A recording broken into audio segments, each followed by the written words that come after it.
Welcome to Roane State Community College's Introduction to ADA Accessibility and Online Courses. What is accessibility? Web accessibility refers to the inclusive practice of designing web pages so that the content is accessible to people with disabilities. By utilizing specific standards and processes, equal access to resources and tools available online can be provided. What is accommodation? Accommodations are provided to students so they have alternatives or modifications in order to accomplish the required work in their courses. The goal of the accommodation is to provide equal access to the learning environment, but it should not weaken the academic rigor or alter fundamental aspects of the course. An accommodation is different from accessibility in that accessibility should be built into courses and accommodations are provided based on request. Who is impacted? Each year, thousands of students attend Roane State. Hundreds self-report with disability services each semester. Major categories of disabilities. Visual impairment impacts how students perceive the web. Designing content with high contrast colors or tools such as screen readers and keyboard accessibility features enable access for students. When incorporating audio or video into online courses, captioning or transcripts should be provided so that information being delivered can be read by those with hearing impairments. Key challenges with motor disabilities include mouse or keyboard operability. Assistive technology such as voice recognition or eye tracking software, adaptive keyboards, mouth sticks, or head wands can enable access to online resources. Clinical cognitive disabilities include medical diagnoses such as autism, Down syndrome, traumatic brain injury, and dementia. Examples of less severe cognitive conditions include ADD, dyslexia, as well as other learning disabilities. Functional cognitive disabilities focus on deficits or difficulties with memory, problem solving, attention, reading, linguistic or verbal comprehension, math comprehension, and visual comprehension. Some people with photoepileptic seizures are susceptible to seizures induced by strobing, flickering, or flashing effects.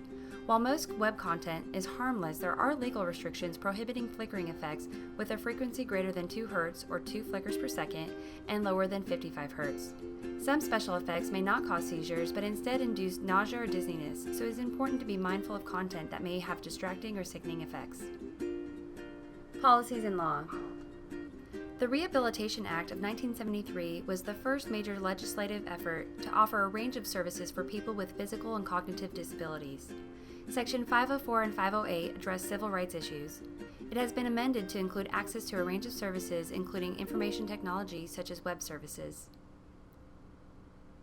Passed in 1990, the Americans with Disabilities Act, or ADA, is comprehensive civil rights legislation which seeks to ensure that individuals with disabilities can have an equal opportunity to participate in programs, services, and activities.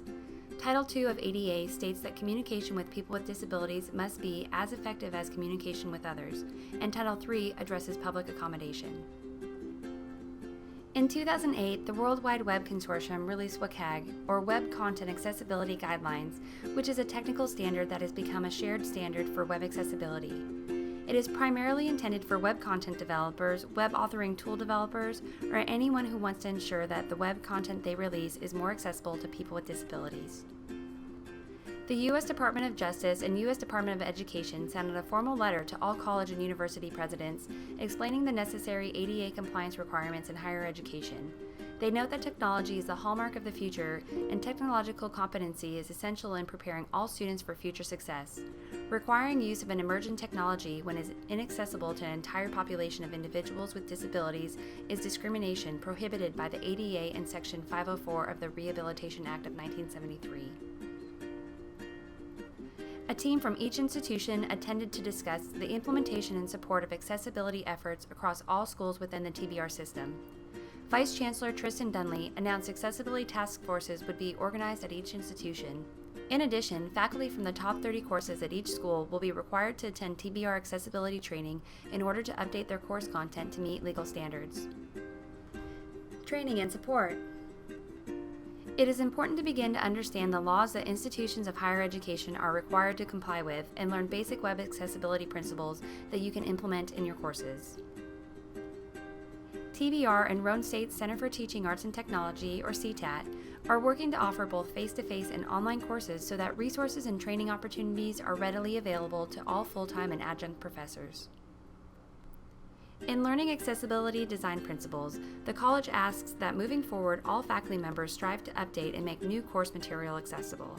Support will be provided as these incremental changes occur. Implementing web accessibility.